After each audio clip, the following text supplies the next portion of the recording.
Honestly, that's a dream of mine. I would love to be roasted by Cody Ko. I watch his videos all the time. He's so funny. Zara models are weird. Like, they're not very weird. I was gonna say, like, they're like odd. They're like throwing themselves over. Yeah, like hunched things. I was so against TikTok for the longest time. It's cringy. I'm aware. I've definitely posted my fair share of cringy things. Like, you can't not. How many private jet videos have we done, or like extravagant 5-star meals and this and that? At some point, it's just like there's still a void that needs to be filled, and that's where God comes in. And I'm like, oh, like that is truly what success means to me now, is like understanding my worth and my identity in Christ, and not in my platforms and not anything else. We were made to worship. It's in our DNA. We're just these little sheep, and we're like, where's the shepherd? Like, where is my dad? Where's that thing that we can look to and rely on and depend on? And like, I'm gonna cry. Oh my gosh, where's your tissues?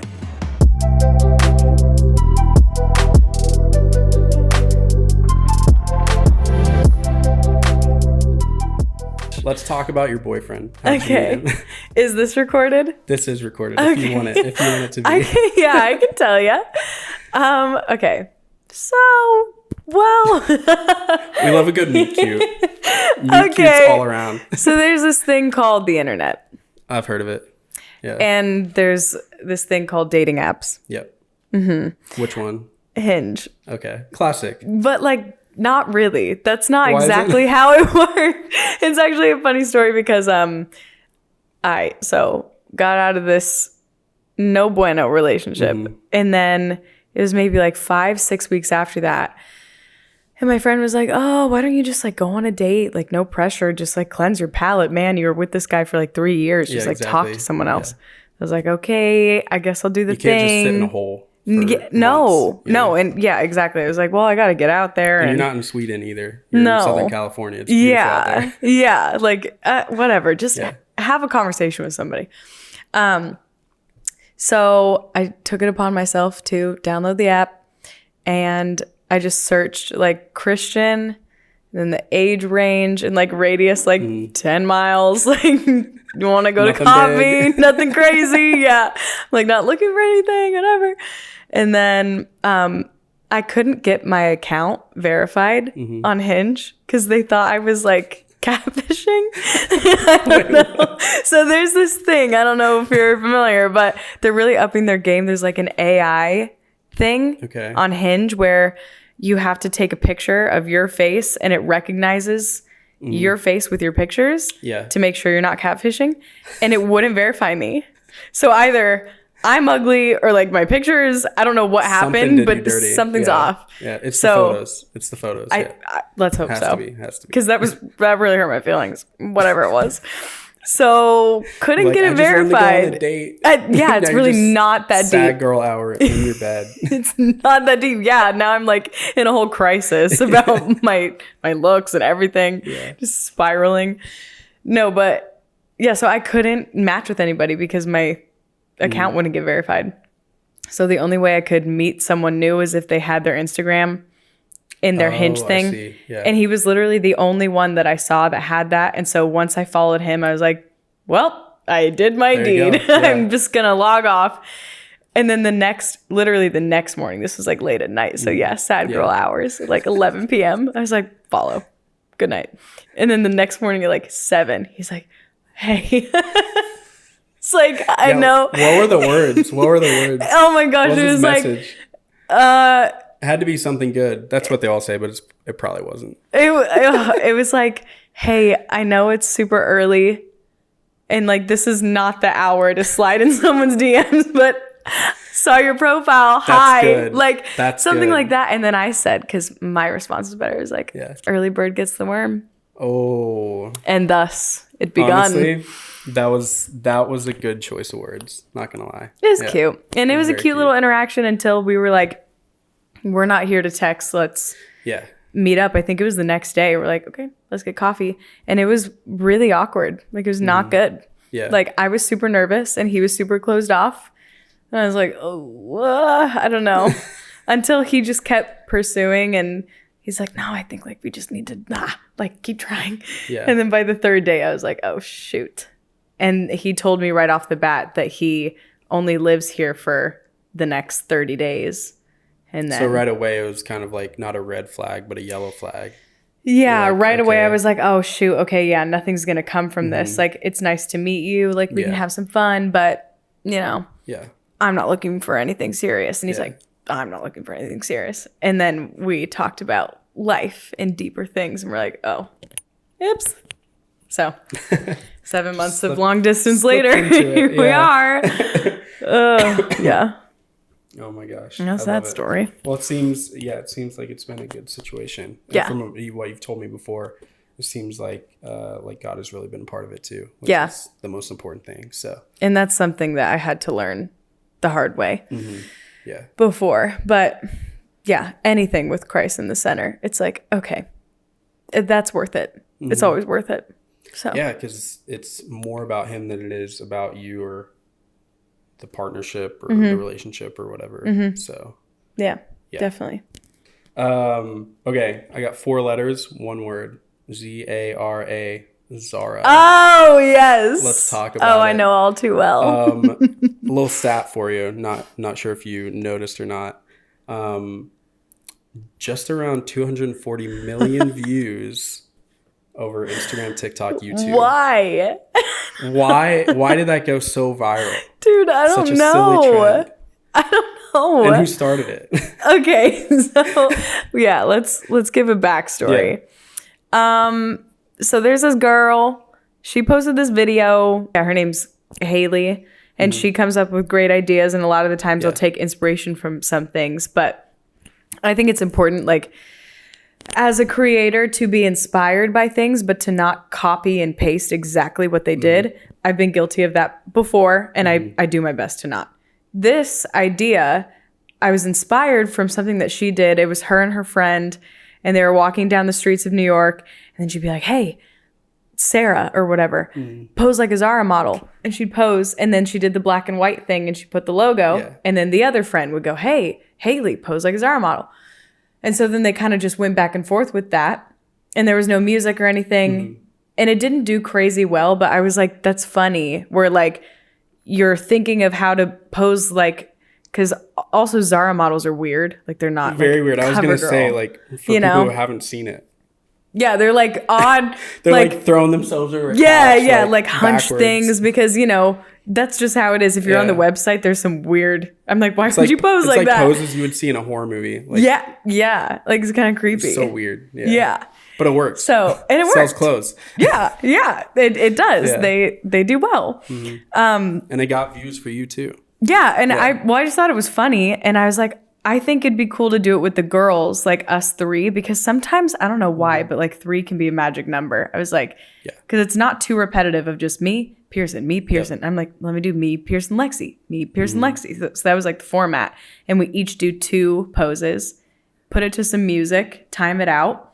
And I don't know. It was just a perfect recipe. My favorite one was you falling. I think it was you falling into the water. I committed to that. I went hard. I was like, I got to see the video after the fact. But I need to show you just the raw video. BTS, yeah. Yeah. It's so funny. I think Pearson, because we did it in her pool, and she was up in her bedroom, and she was filming Maddie filming me. And she's like, what is happening? Because I didn't tell her. Random influencers on a Wednesday. Oh my gosh. That's like my worst fear, to be on influencers in the your wild. Random friend that doesn't have a 9 to 5. That's what that is. Actually, like, yeah. I risked it all for that. The poster child of that saying. It's so funny. Oh my gosh. That's so funny though. And like, yeah, it's crazy that it got that many views, and it's wild what people will latch onto, like, on the internet. And you know, like, I don't know. I think I'll just say this. It's kind of cool when you have like a weird idea that you think is outlandish or stupid, or like why would anybody laugh at this?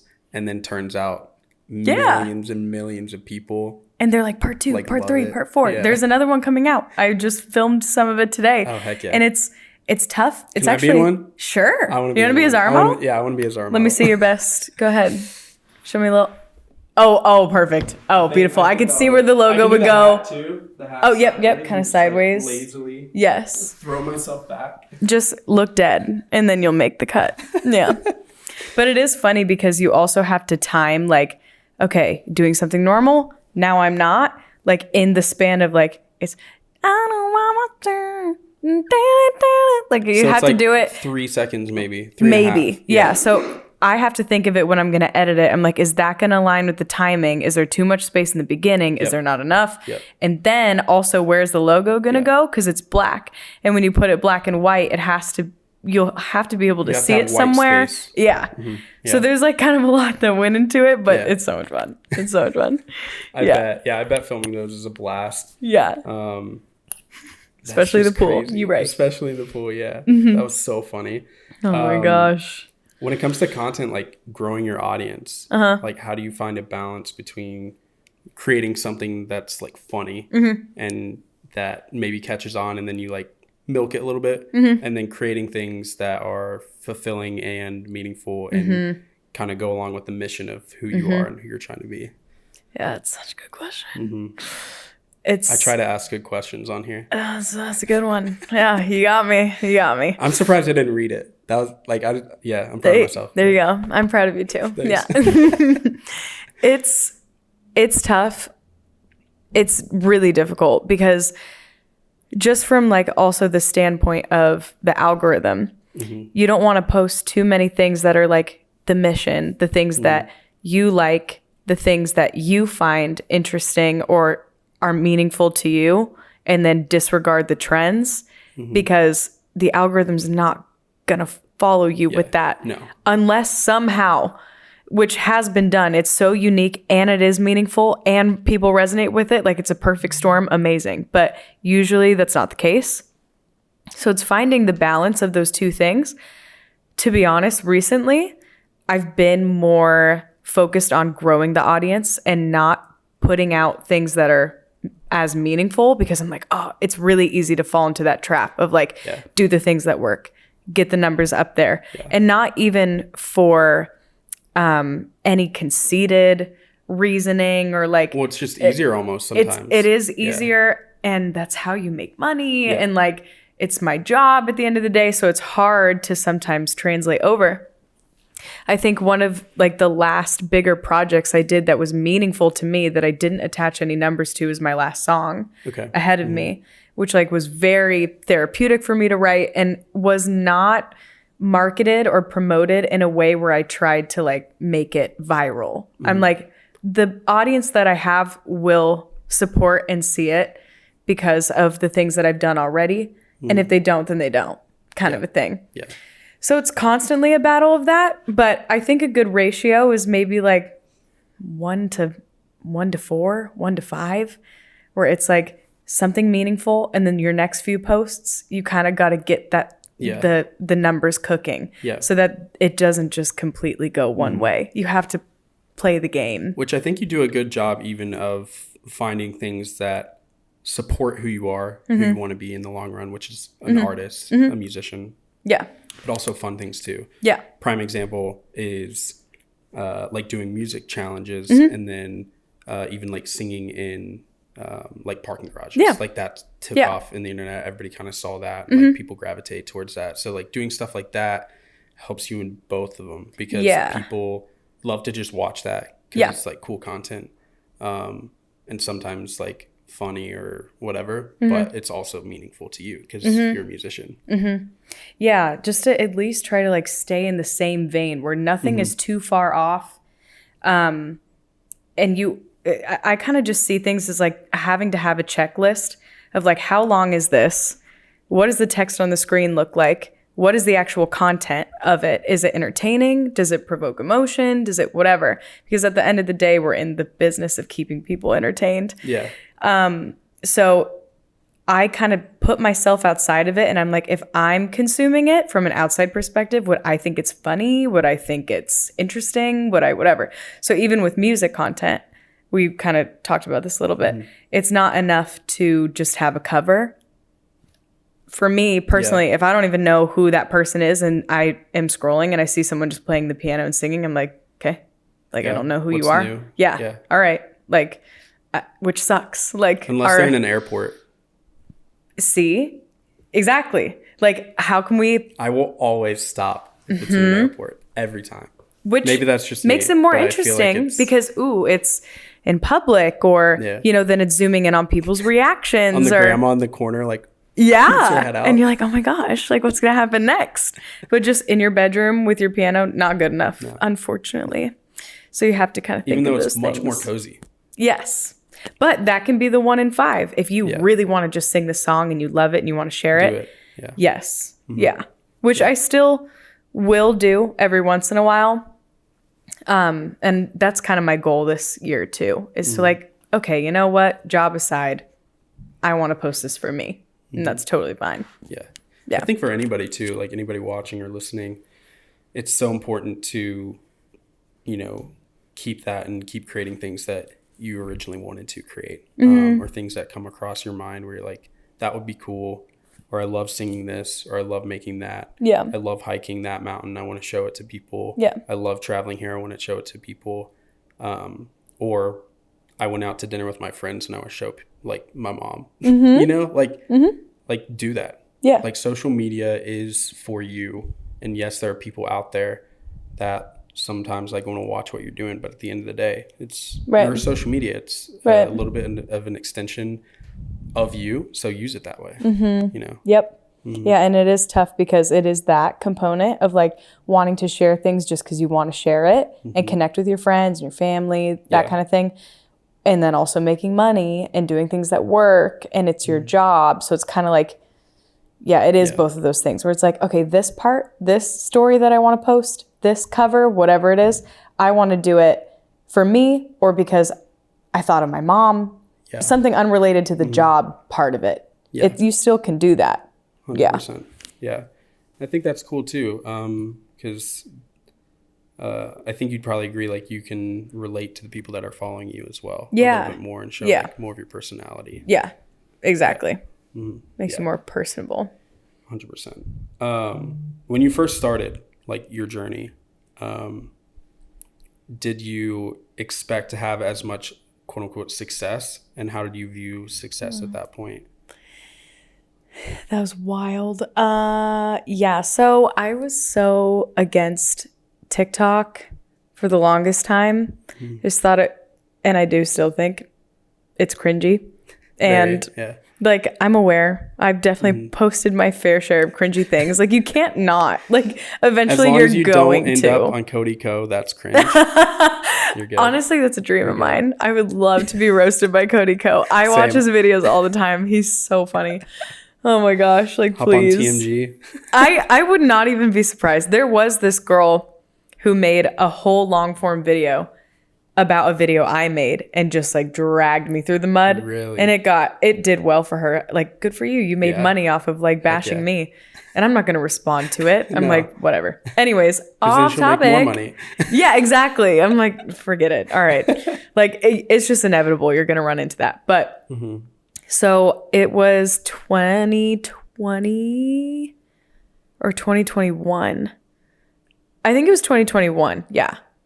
Pretty sure. I might have to fact check myself. But I know it was like at the very end of the year. It was like either late December or early January. And I was like, oh, New Year's resolutions, this and that. People have said there's so much opportunity online. I don't know. Okay, fine. I'll just try and like post something on TikTok. So I shared my experience with American Idol. And it was like a 3-part. Did I tell you this? I don't know if I think you did. Yeah. Oh, okay. Yeah. Couldn't remember. Not but on the podcast though. Oh, okay. So, let me share this for everyone else who don't know. For the listeners, we are friends, by the way. Right. Olivia's a good I was friend, like, I can't remember if I told you before. No, it's so cool to have friends in general on the podcast and just get to like hear their stories again, even in a new way. So go for it. Share it. Okay. Pour your heart out, girl. Oh, I will. Okay. Say less. Just no crying. I don't have tissues. Oh. Sorry. I was planning on crying this podcast. Dang, sorry. I'll just use the blanket. I should have been more prepared. Next time, bring the tissues. How could you not, as a podcast host, you need like a handkerchief in your pocket. You're right. You gotta whip it out. You're right. I'm gonna put that in the notes. You should. I'm gonna make a change. Yeah. Good. I don't think this will make me emotional. We're fine. So, so I posted like a 3-part series of me just talking about my experience. And they were maybe each like 45-second little, it was like a get ready with me. Which I never make those videos, but I was like, I don't know what to do. I guess I'll just talk and like get ready. GRWM. Yeah. Like I can't, if I were to do something like that now, I'd probably like make fun of it in some way. I don't know. Some people do it really well, but I can't take it seriously. As you should. Make fun of yourself. That's a good thing. I always do. Yeah. But yeah, so I was doing my makeup and I talked about my experience, and the first video got like,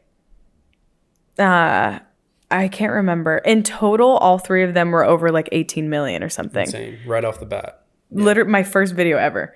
Yeah. But TikTok does that though. Does, yeah. For very new, and especially at one point it was doing it for not everybody, but pretty much everybody. Like your first video, if it was posted within like a certain amount of time where you created your account, they just automatically boosted it. Yes. And then So I knew that, and so I got excited, but not too excited. Yeah. Because so smart for them. Like that's so genius for them to be like, ooh, let me just give you a little dose of dopamine or whatever. Like, let me get you hooked onto this. It's insane. Little taste of fame. Yeah. You're like, the psychology. I'm like me. because it did. I was like, 18 million people just, what the heck? It's a lot of people. I'm like, I thought I looked good too. I was like, my makeup looked good. Yeah. So I was gassing myself up. This was pre-Hinge days. Yes. Pre-Hinge AI. Oh yeah. 100%. TikTok was like, yeah, girl. Yeah. And I look back at it now and I'm like, no. Like my lipstick choice, whatever. It just is what it is. But anyways. Move forward. Yeah. We move on. It's okay. I just, of course, did not expect that. And then the followers were like at maybe 50,000 or like 50 to 80,000 or something. And this is practically in the span of like a few days. But I did not know how to grow at all. I was stagnant for like a month. And we could get into like how then I figured out how to do this. But basically, to answer your question, I had no idea. Yeah. And that was the first platform before branching off into others. But like you hadn't really been on anything but maybe Instagram for like personal reasons. Instagram, I was like at maybe 7,000, something like that. YouTube, maybe like a few hundred subscribers. Yeah. So it was TikTok was the first focus because of just the virality of it. Yeah. Like it was unlike any other app, and I knew that it was time sensitive because it was going to get oversaturated. Yep. Yeah. You had to take advantage of it when you could. Yeah. Yeah. Well, as you grew, as your social media grew, was there any point where you dealt with insecurity? I want to talk about insecurity because I think that'd be really good to hit on. Yeah. Yeah. Man. Yeah. Like And in what ways? I talk about this all the time. I couldn't film unless I like spent so much time getting ready. Like even the thought of me posting something without makeup was a thing for me for a while. And now I'm like so many of the videos, like I don't even care. No, and I don't have time, and it's not the end of the world. It's like this is my face. Like it is what it is. But even just like the angle things were filmed at, I was so particular.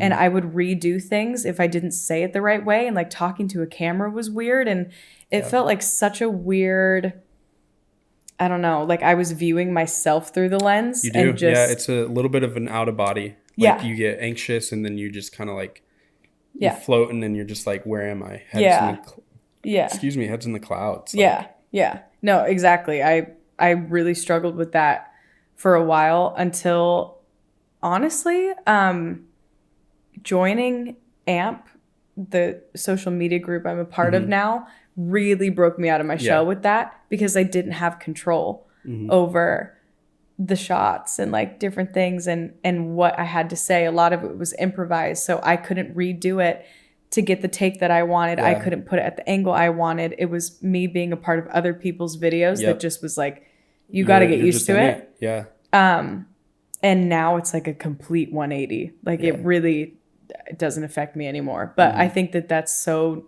normal. Like that's, I think, expected. Definitely is expected. And I think like, I don't know, all the time we're always told, hey, like, don't take it seriously, just post whatever, you know, like just take the next step. But it's so hard to break through that wall as a human, as a flawed human with, you know, feelings. Yeah. You know, because you're just like, well, I don't want to look bad if I have control over it. Yeah, exactly. Because then I can control the fact that I won't. Like, I don't have to look bad if I don't want to. I don't have to sound bad if I don't want to. That's something I guess. Wiser. Yeah, and to be honest, I guess the insecurity that I still struggle with is like the fact that I still have control to record, like, vocally. I don't perform live as often as I used to. So it's really easy to do as many takes. As far as the singing is concerned, I am still a little bit too particular, but I'm aware of it, and it's not something that I'm like that really holds me back. Whereas before, like, just the whole image was like tough. Like you had to look good and sing at the same time. Yeah. It's like, oh, when in reality, singing's ugly. Yeah. Like, really, not always, but really, it's like, yeah, you're right. Really, like, really good singing can be ugly. Like, especially if you're like portraying like deep emotion, going through deep emotion to like sing a song. Yeah. I've seen, singing can get real ugly. And I think that there is a lot of beauty in the imperfections. Oh, yeah. That's why my producer / sound engineer, I've only worked with him because he's odd in like the best way. Like, he's a little, I mean, we're all weird. Like, all of us. He's such a like weird artistic guy that I'm just so intrigued by him. And we're really good friends. And he's just such a positive, like, sweet person. And he pulls that out of me, like, in the studio. Yeah. He's like, that sounded... Which is the best way to, or the best place to bring it out to. Yeah. And we have a session in a few days. He's like, he'll say, like, oh, that take sounded the most emotional. Or whatever I'm trying to go for, like the vibe of the song and the meaning, he's like, that sounded like you're saying what you're singing, not you're just singing the notes and it sounds good, which is good. Off the cuff question, but when you're writing music, are you someone who writes music like from the heart, always about deep, meaningful things? Or are you someone who can just like write music for the sake of writing, like writing music? I can do both. What's harder is from the heart sometimes. Writing is so interesting because it really, you have to go with the flow of where you are. If you're not in the right mental state for whatever reason, you had a bad day or you're just feeling off, you're going to hit a writer's block, whether it's something serious or whether it's something that is just like for a brand deal or something comedic. It's not taken so seriously. It doesn't even matter. Like, just the way that I've noticed my brain works is I have to be in a really creative, positive mindset for anything. But if it's from the heart, the best times that it just falls out of my face and like I don't even have to think about it is when emotions are high. Like, a lot of the time, if I'm really feeling the weight about something and I want to be super honest, in my writing, I will, even if I don't feel like it, take the time because like the emotion is right there, which is different than just writing something for fun or, you know, like for a video. Yeah. So the process, it's tough. It's never the same. Like, mine changes all the time. And sometimes it'll be lyrics first. Sometimes a melody will pop in. I love writing in the car. I don't know why. Not driving, but if I'm parked. Not the shower. Just not the shower. No. People like singing in the shower, but singing in the shower is great. Never heard of writing in the shower. Acoustics are good. But you have to get waterproof paper. I don't know if that's it could be. Could be. Maybe. I don't know how that would work. I don't know. We could figure it out. Me neither. Maybe we could become millionaires. We could. Let's make a company. Make a product. For those who have to write in the shower, we get like two sales. Hit us up. For the random homie in Alabama. Yeah, we just put paper and then we put it in like a plastic bag. We're like, here, I don't know, figure it out. I don't know what type of marker you'd use, but we got the first half of it. Yeah, so exactly. There you go. Yeah. It's so good. Oh, it's funny. But I will just write in the car when it's parked. I don't know why. Yeah. It's just like a little sanctuary. It is. I sing a little bit. Ooh. Usually in the car. Give me a little something. Not today. Why? Because I don't know any lyrics to sing. You'd have to give me something. Sing "Today is a good day." In whatever fashion it comes out. See. Today is a good day. Ooh. So let's keep going. Today is a good day for some popcorn. And that's what you say. Tony. Now we got to make it rhyme. Today is a good day for some popcorn. Is that what you say? Today is a good day for some popcorn. Is that what you say? Now popcorn sounds really good. Okay. And see, that's half of the song right there. We just got to keep going. Make a banger. Go with the flow. Make a banger on a podcast. So next week, we're going to be back in session. Another podcast, only song ride. Yeah, I'm sold. I'm sold. Let's do it. I'm literally there. Dude, that would be so fun. We'll make it a series. Yes, I'm down. Let's do it.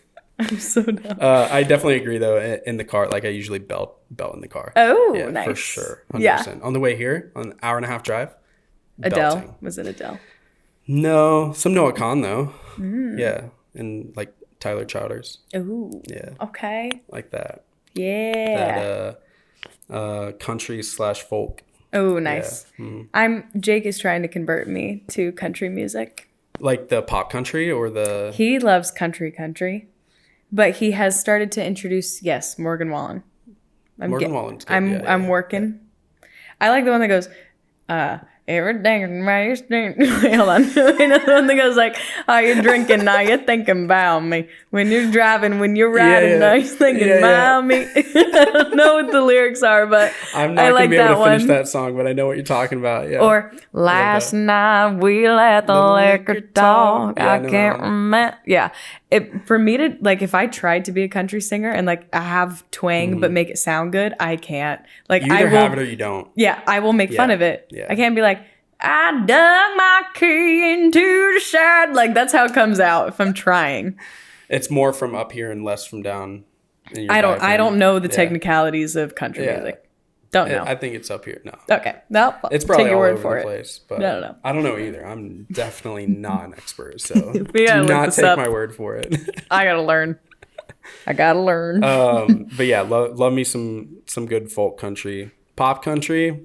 Yeah. Maybe 2 days a year, and I could not tell you what 2 days those are going to be. 4th of July, perhaps? No. Oh, okay. Like, maybe, but because country, it'll be a random. Like one time, this is so off the cuff, but one time, my good friend Chad, his car broke down. He and my other friend Melissa went to a concert. Car broke down, and so I had to drive to pick them up and then take them home.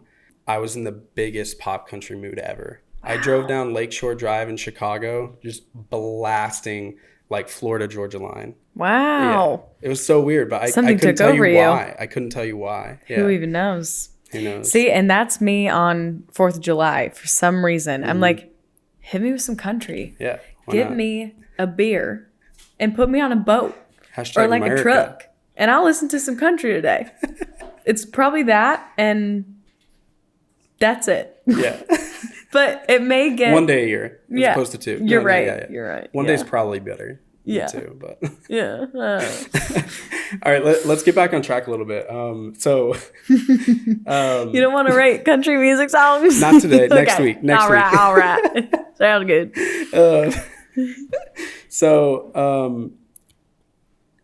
I know we've talked about this a little bit, but can you hit on kind of like your misconception of success and how your relationship with God kind of played into that and what you found out after getting introduced to like what the world views as successful. And just how you kind of had a mind shift. Yeah. We'll call it a mind shift. I don't know if that's the right way to say it. It is the right choice of words. Yes. Bet. Mind shift. Because it was dramatic and it was.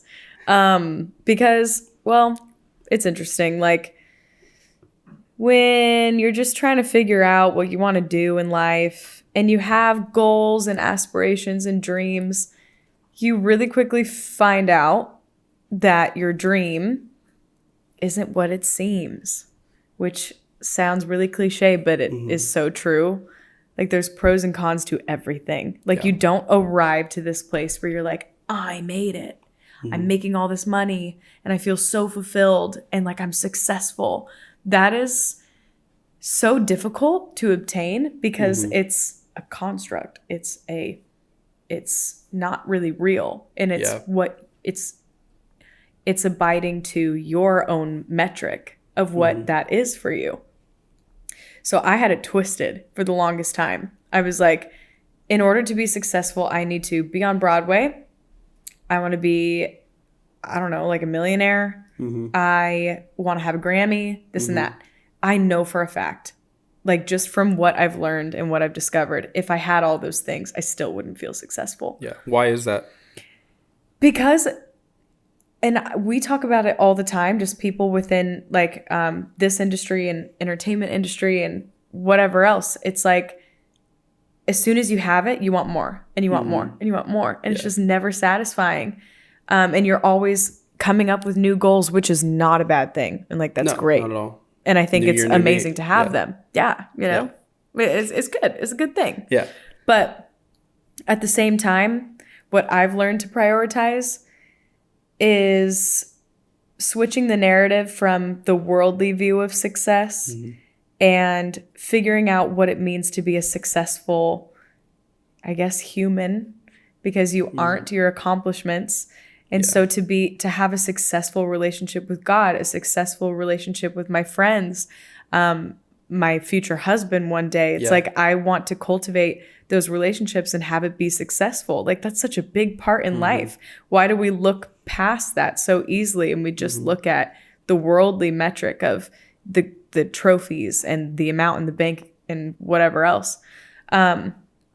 So that really kind of hit me in the last year or two when I started to gain some traction, started to make some money and whatever else. And like, honestly, meet a handful of celebrities and successful people. Yeah. Kind of introduced into that world. Yeah. I'm like, oh, like this isn't what I thought it was. And it's really easy to like look at it and be like, oh, that's what I want. And then you're in it. And like, how many, private jet videos have we done, or like extravagant trips and 5-star meals and this and that? At some point, it's just like, okay, it's just stuff. Like there's still a void that needs to be filled. And that's where God comes in. Yeah. Because it's like, hey, guess what? Like all those things are nice, but you're chasing those things to fill that void that only I can fill. And I'm like, oh. Yeah. Like that is truly what success means to me now, is like understanding my worth and my identity in Christ and not in my platforms and not anything else. Yeah. Because that can be taken away at any moment. Yeah. Why is that? Let's get real. Why is that he can only fill the void? That sounds like such an abstract thing. Yeah. Why is that in your point of view? I think it's because like we were made to worship. Like it's in our DNA. We're just these little sheep and we're like, where's the shepherd? Like, where's my dad? Where's that thing that we can look to and rely on and depend on? And like, I'm going to cry. Oh my gosh, where's your tissues? I shouldn't ask the question. Hold on. Wait, let me suck it back in. No, I got it. No, I'm not. You can't use that to not cry. You have to fight through this answer. No. Yeah. Oh no, I'm gonna answer it. Hold on. I just have to. Yep, the glands are moving backwards. All right, we're good. It's like I see it as like a little like settings in there, and it's like this little valve is opening, and I have to just shut it, and then it'll stop. So we're good. You like put the lock. No, and now it's locked. I'm not gonna cry now. It's the craziest thing. I can stop it. But yeah, it's a beautiful thing where like we're literally made to worship and serve something. And that's where people get it twisted, is because they're like, all right, well, my life has to have some sort of meaning. I have to fill that with something. So they'll worship money. They'll worship status. they'll even worship relationships. It's like my worth is the status of, being married or whatever it is, or, my looks, my image.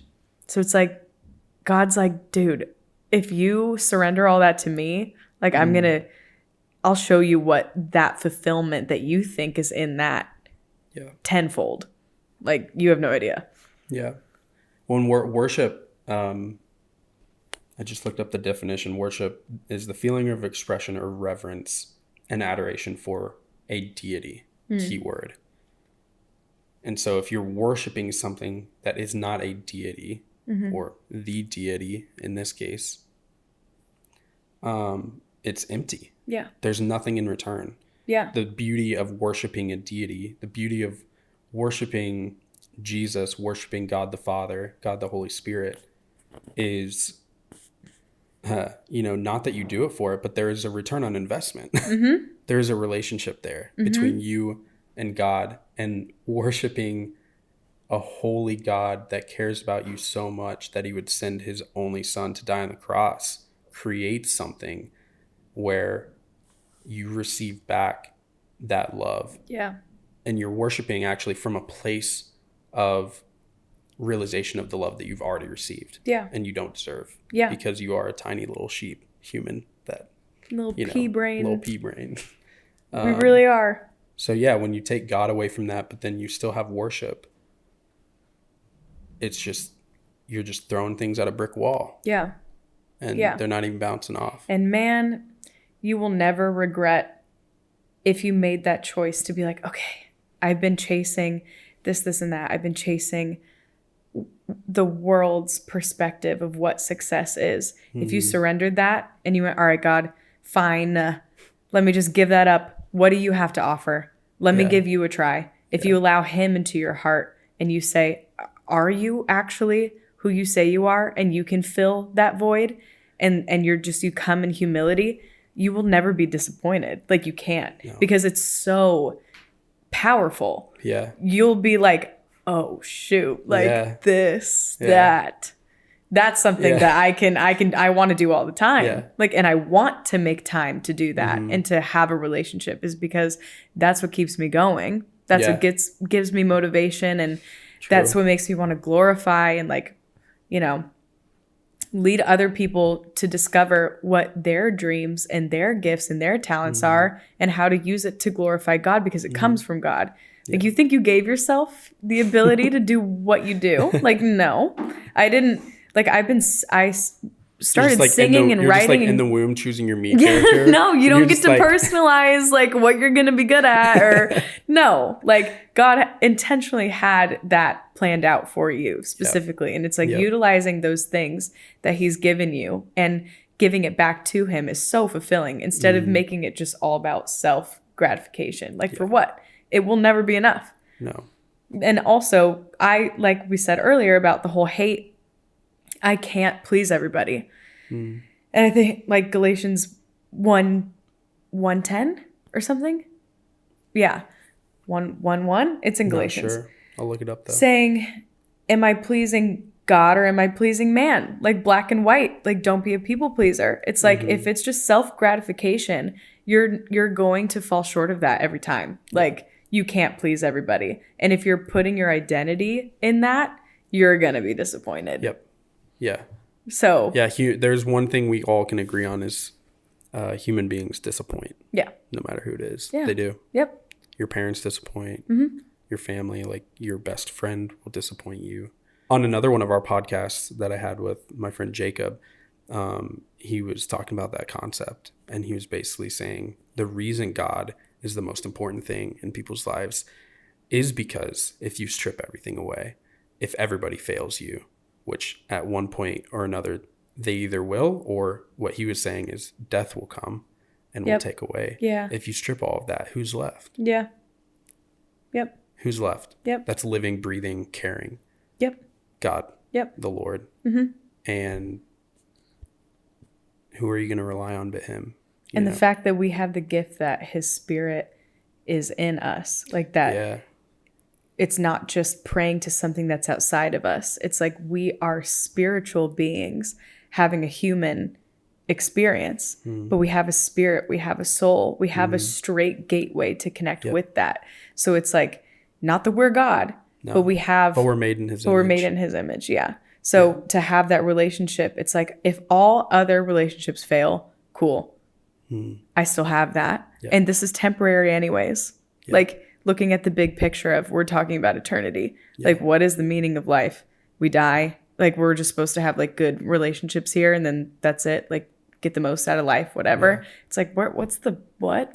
No. What's the point in that? Like, if you connect with that greater being and you're curious about the truth that abides in you, like, that's such a great way to start that discovery.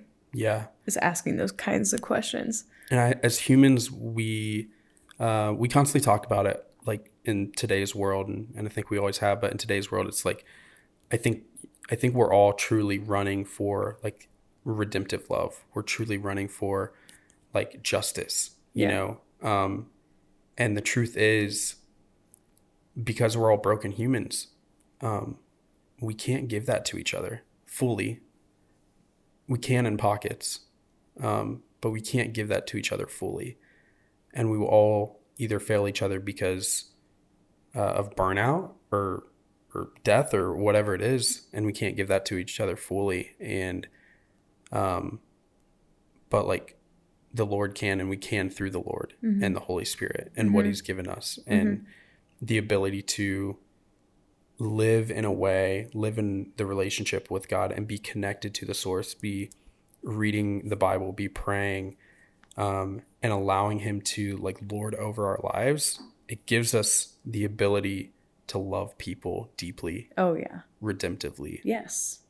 And find healing, actual healing, because we're not actually the ones doing it. Yeah. We're allowing God to fill our heart and have an overflow out of that. Yeah. And it's not our broken soul that's trying to fix things. It's not relying on our strength. Love that is just overflowing and rushing. Sometimes it feels like it's not even me. It's almost like an ego trip where like my ego's dissolved of like, I'm no longer Olivia Liv, like trying to be this friend or whatever. It's like, this is moving in and through me, because I don't even have the strength sometimes to show up and be a good roommate or be a good friend or a sister or whatever. It's like, but if I know that someone's in need and I'm tapping into that, where I'm like, okay, God, like, I'm feeling empty and I need you for whatever reason, that's always accessible. And he literally is the perfect portrayal of how to be patient, how to love, all of the things. So it's like, if you want to be a better person and you want better relationships, like, study who Jesus is, be more like that. And it's not just like, oh, you know, okay, he said this and he did this, so let me do that. It's the heart transformation of having that relationship, and it just naturally happens. You're just naturally a more loving person. Naturally. Yeah. And the things that the world does, the things we chase after in the world and we worship and throw, you know, our praise at, or our time or energy, makes you selfish. It's opposite. Makes you bitter because you're not receiving love from the Father and you're not tapping into that. And it's just so powerful. Yeah. And it's not this like, you know, come to Jesus and stop doing bad things. It's like, no, come to Jesus and allow him to change your heart into somebody who truly cares. Yeah. About yourself and about other people. And your heart is where it all flows from. Everything. So it's like, it's the heart transformation. That's the surrendering. Watch what happens when you do that and what he's going to do with your life and your dreams and your relationships, and everything just flows from that. It's so cool. It's like, it's not about the behavior. And that's where a lot of people get the whole religion thing wrong. It's like, how am I acting? It's like, the behavior comes from where your heart is. Let's focus on that first. Kind of thing. Yeah. It's a true reflection, you know, and you're either reflecting the world or you're reflecting Jesus, a loving, caring God. And we're not going to get it perfect every time. Never.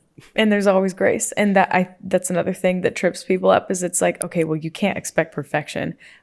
I've definitely done things also on the internet in front of millions of people where I'm like, shoot, like I shouldn't have done that. Exactly. It's going to happen. It's just going to happen. It is. Because we're not perfect. I actually want to talk about that. Yeah, okay. Let's jump in there real quick. So essentially, there's a viewpoint out there where it's just like, if you're a Christian, do Christian things, be a Christian singer, being Christian, like artist, be a Christian athlete, whatever it is, Christian labeling. Yeah. How do you handle that? Like as a believer in the secular world, we'll call it. Yeah. How do you handle? Because I'm not Christian? Yeah, I'm not technically a Christian artist, a Christian musician. I have the choice to be, and that could change.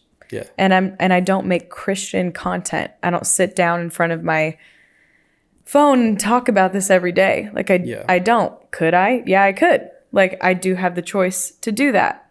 Why do you choose not to? Yeah, how I kind of go about this, at least for now, and it's always subject to change, but I think what's interesting is that, let's say I'm an unbeliever. I don't know any of what we're talking about. And I'm like, y'all are wild. Yeah. I wouldn't, first of all, listen to this. So maybe somebody's listening to this right now because they knew me from the Zara thing, or they knew me from something else, or because of Amp World. And they're like, Zara, welcome. Real one. You a real one. Yeah. Strike a pose in 3, 2, 1. Yeah, I'm sure they did. They're like, you're in. You're in the secret. Join the club. You're in the secret club. Oh my gosh. But this just came to my mind, which is like so cool because I have no idea. Like if somebody saw my name on your thing and they're like, oh, I've heard of her, whether it's something that I did Christian related or not, like the fact that my audience has reached you, cool. Hello. What's up? And then they're like, all right, well, let me watch this because I know of her. And now, the testimony comes out. But the fact that I was introduced to you in the first place probably wouldn't have happened if you weren't already in that niche, or if you weren't on that side of TikTok or whatever. So I think it's interesting, like appealing to a large audience and being an example as much as you can be in a world of content that's just like thirst traps and like, all these different things. It's like, oh, what makes her different where she's not going to post that when she could, but she won't. Or like she'll have slight innuendos or like different little things where she'll sprinkle this and that and she'll talk about it a little bit. I think it just like starts the conversation until I do more. And there's, lyrics in my songs where it's like, oh, what? Or things like this, like I love doing. So that's kind of the approach, is it's like to be an example in the secular world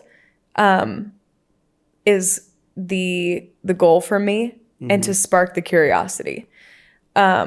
Because really you can do that. And at the end of the day, you're just trying to have fun and create fun content as well. Yeah. It's not this like doesn't have to be of like, oh, like I'm going to do this. So like that happens. Right. Then, yeah, it's not that deep. Like it really isn't. But I think it's cool because it doesn't matter what your occupation is. Mine just happens to be writing and coming up with ideas and videos and music and different things like that. That's what I've fallen into.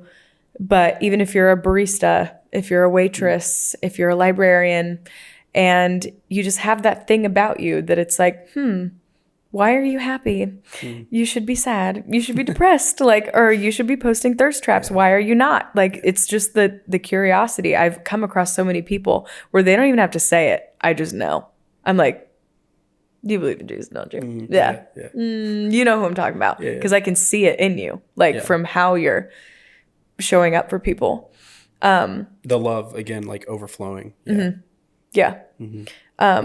it's like surface level, like joy. Well, joy is deep, but just like surface level joy, or whether, you see someone in a very hard situation and the way they handle it, the way they love people through that is just like, that's not normal. Yeah. It's not. Because we're humans. Human nature. We hate people and we treat people like crap because we're broken. Which is crazy because it's literally the opposite of like you're constantly battling between spirit and flesh. So it's like you can tell very quickly whether somebody has that in them or not. When the rubber meets the road and you're faced with a circumstance where you have the choice to choose, I'm going to respond with the Spirit or my flesh. If somebody's listening to this and they're like, what? Basically, like that spirit of love, joy, peace, all the fruits of the Spirit, all of the characteristics that Jesus is embodied through us. That is the hard choice. It's so easy to choose anger, bitterness, resentment, whatever, because I'm hurt. And as a human who's hurt, I want to hurt you. Like that's the easier choice. Yeah. But that's not the right choice. No. It's just gonna cause more destruction. Yeah, we all know it. You know? We feel the effects of it, and we don't like when we're on the receiving end of it, you know? Right. It's like everybody knows the golden rule. Yeah. You know? Yeah. Treat others as you want to be treated, however you want to phrase it. Yeah, it's like you said, it's not that complicated. It's not that deep. And we're all striving to find how we can treat people better. And I think the biggest thing that I've dealt with personally is that, you know, the reason why I don't want to submit and I didn't want to submit to a God who would essentially do that for me, and I wouldn't be able to take credit for it, is because I wanted to I want to take credit for it. If I'm going to treat someone right, I want to take credit for it. I want to pat on the back. Yeah. I want people to praise me. Like I did that. But in reality, I didn't. And I never get to take credit for it because in reality, like I treat people badly, you know. I don't love first, you know, so it's very humbling. Yeah. I couldn't have said that better. It's true. Yeah. On a lighter note, when it comes to Christianity, we talked about like labeling yourself as a Christian and whatnot. Do you still like to like worship and use your voice to worship and use your gifts like to serve God? Like, what does that look like? Yeah, I grew up in the church, walked away briefly when I lived in New York. Mom, I don't know if you know that. New York City. NYC, baby. City changes you. Them rats are mean, big. I just didn't prioritize it, and I wasn't mindful of it. I got nutmegged by a rat in New York City actually one time. That's my like funny story. Dude, I was just walking on the sidewalk, and then a rat just like scurries between my legs. I was like, for you soccer fans, football fans out there, I want to throw up. I got nutmegged by a rat just right through the legs. There's so many rat and mice stories I could tell you. I don't think you want to know. Let's save that. Yeah. Yeah. I'm like, trust me, that could be a whole podcast in itself, is how many freaking mice I dealt with. Anyways, what was the question? No, you were yeah. When you were in New York City. Yes.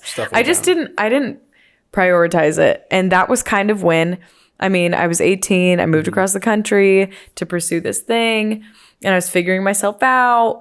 And that's kind of when I was like, I don't really think I need God. Like, I was raised in it. I don't know what I think, which I think I am glad happened because that's what made my faith mine, and not that I was just raised in it and like just brainwashed. I'm like, I had to come back and rediscover it for me and think about it for me. It's a personal relationship. Yeah. Yeah.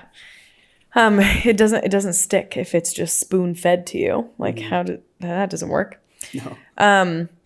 Anyways, from that. Yeah, like no, it's not the way.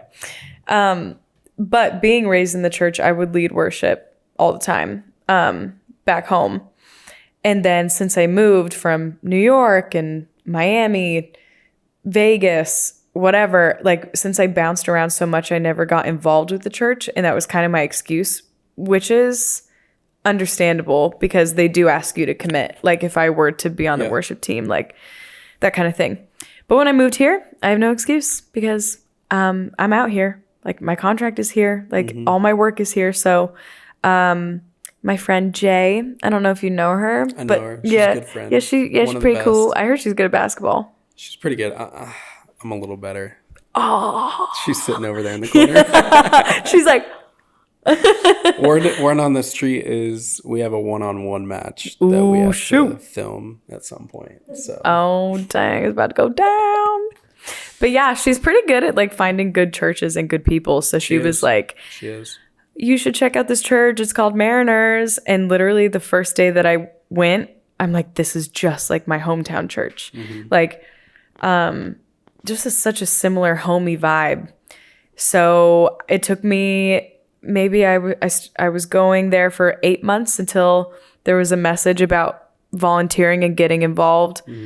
And that's when I was like, you know what? Yeah, why not? So I'm on the worship team now for Mariners.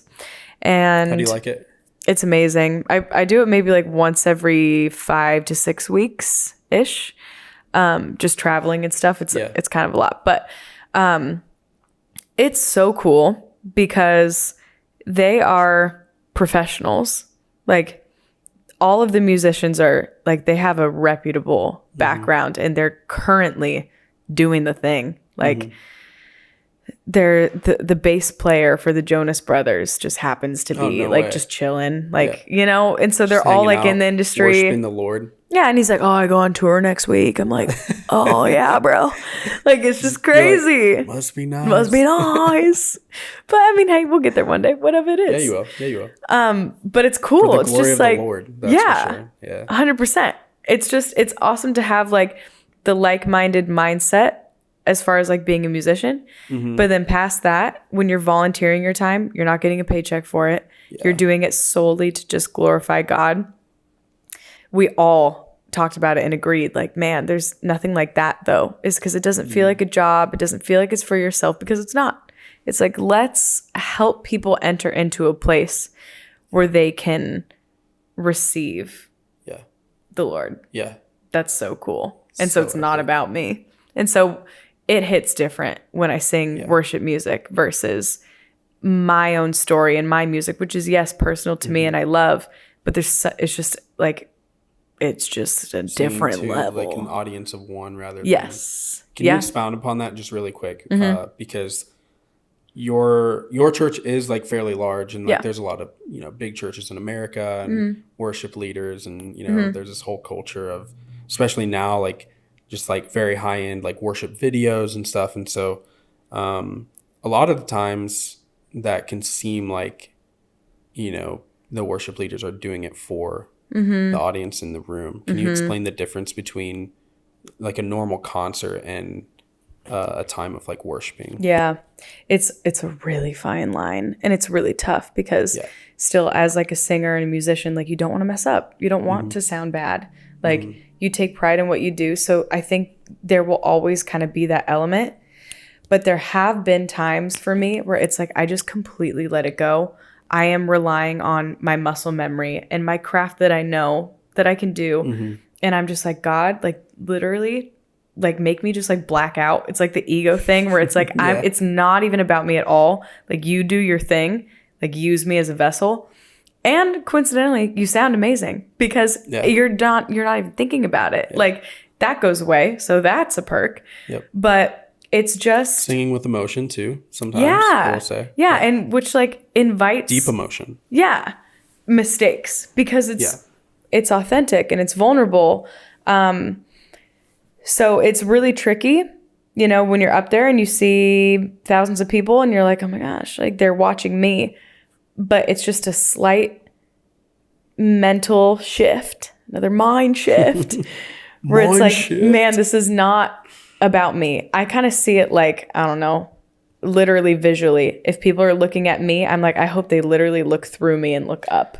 Like somehow it's like I'm a beam, you know, and I'm like praying for that. It's not just stuck here. Like I want them to see me and see God pouring through me, you know? You're reflecting the Lord. Reflecting Jesus. Yeah. And it's tricky. It's a constant mindset to be aware of, because it's very easy to make it about yourself, and and it's just making that choice. It's a choice. Yeah. But it's fulfilling. It's fulfilling. Yeah, for sure. Definitely. And it seems like the way you talk about it you know. Yeah. Oh, well, that's another thing too, is it's very easy when like you're really letting go and you're really just giving your gifts up to glorify God. It makes me emotional. So it's like I also like can't sing when I cry. So sometimes I cry a lot when I'm up there. I'll like tear up and it just happens because it's just so moving. Mm-hmm. But I would rather that than a perfect performance and it's all about me. No, exactly. Yeah. Yeah. Do you know what Passion Conference is? Yeah. Okay. So at this year's, they're in the Mercedes-Benz Stadium again in Atlanta. And it was, I was watching online one of the sessions and it was really beautiful. They had this moment where, I forget who was leading, but they had this moment where they went into spontaneous worship. They cut the music off and the whole place started to kind of just like slowly erupt into song, right? But what really got me were the worship leaders in that scenario.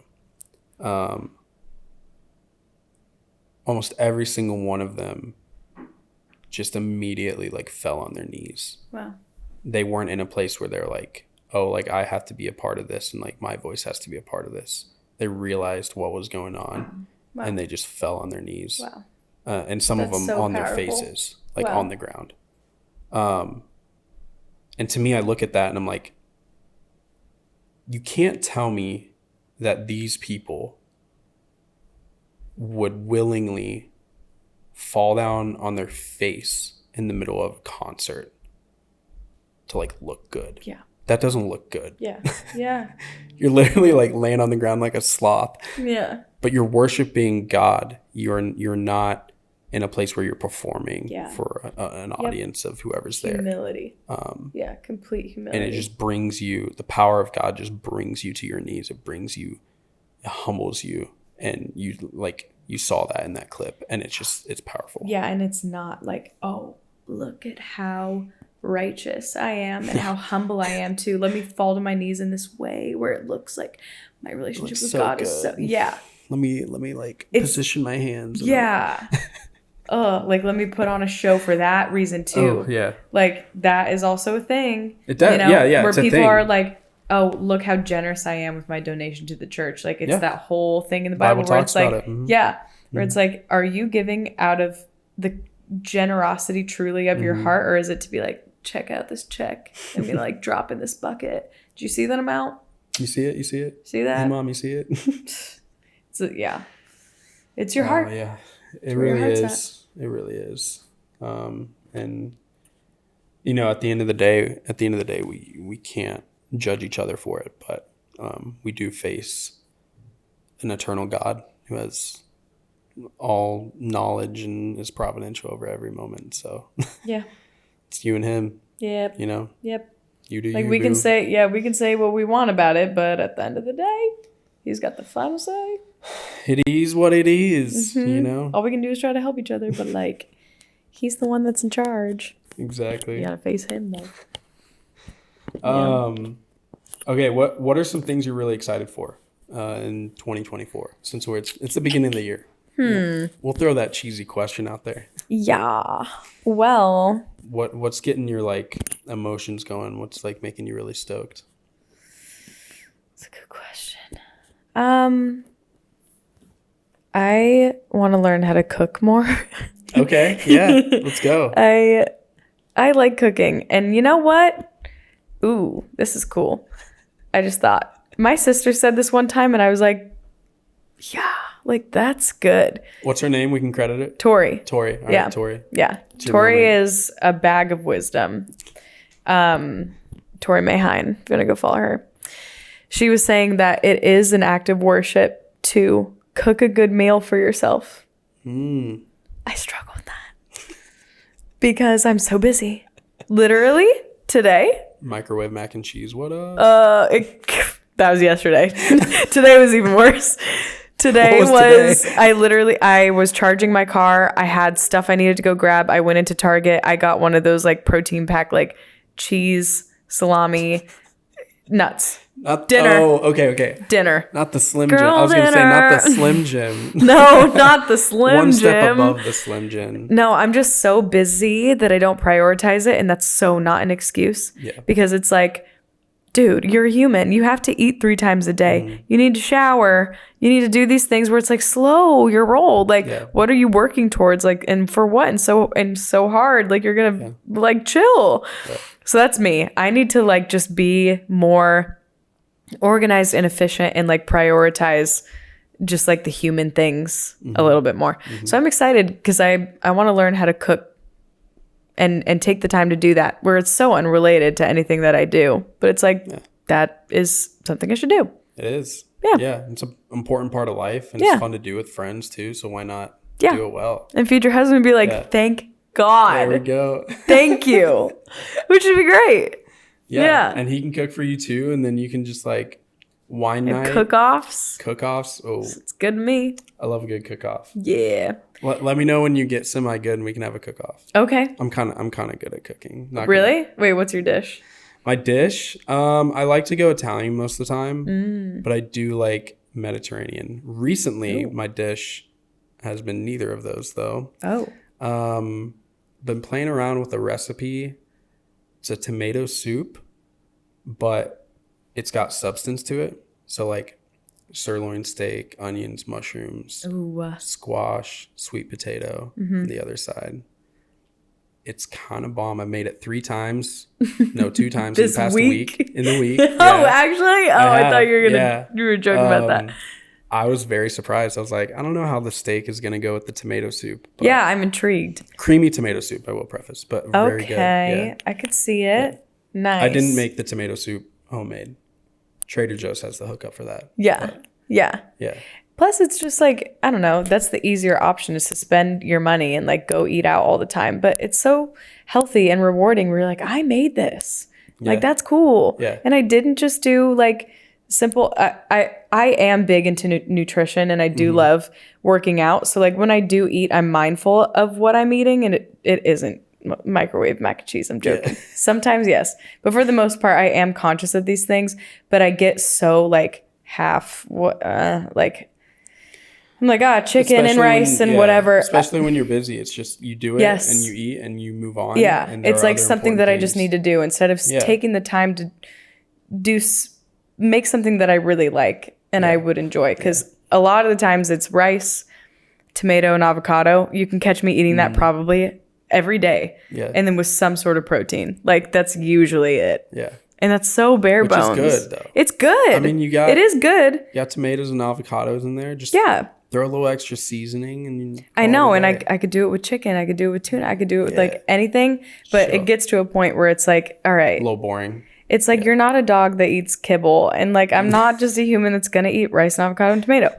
Expand. Yeah. Like, So. You know that commercial that's been going around with like the pet food, and it's like the farmer's dog? Yeah, something like that. Yeah. And it's just like, oh, like, stop feeding your dog like cereal. We gotta have those commercials for humans. I don't know. I'm on the fence about that. That could be a whole debate. Like, yes, dogs deserve the world, but like, they are dogs. They're dogs. They know the difference, but I think they're okay. I think they're good. I think they'll be fine. It's been tried and true. Yeah. That's funny. No, it's exciting. Hopefully you learn a few new dishes this year. Yeah. That'd be dope. Yeah. And hopefully your music career continues and everything goes well. I am currently in the process of writing a little love song. Ooh, okay. Yeah, about long distance relationships. When is it out? LDR. Well, I'm aiming for Valentine's Day. Okay. So we'll see. I mean, that makes sense. Yeah. Yeah. Because it'll be marketing, like, with the whole promo, like, POV, it's Valentine's Day, but, like, he's not here. That sucks. So it's just, like, that kind of a vibe where it's, like, it is sad, but it's also lovey-dovey. Yeah. It's just, like longing is the vibe. Mm-hmm. So that's the goal. But hopefully it works out that way. I'm excited for it. I know everybody else is excited for it, probably. won't speak for you guys. They're like, I don't care, make more Zara videos. I just need more Zara. That's it. Okay. So done. As long as Zara happens, another one's happening this week. I'm chilling. It's fun. All right. But yep. I better be invited. Okay, fine. Let's do it. Sure. Olivia, thank you so much for coming on and talking. It's been a joy, a blessing. Yeah, of course. Yeah. So fun. All of her links are in the description below, wherever that is, wherever you're watching or listening.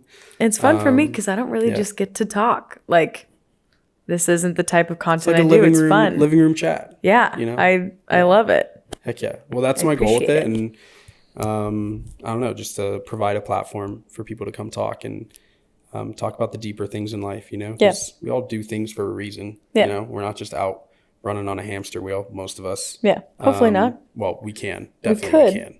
Sometimes there's more to life, though. But we do have a deeper reason, and I think it's important to remind ourselves of that. And so yeah, hopefully it was encouraging to somebody, but it's definitely encouraging to me. So good, I'm glad. I'm very glad you got to hop on and we got to have this convo. So heck yeah. I feel like I need a fist bump or something. We do need a fist bump.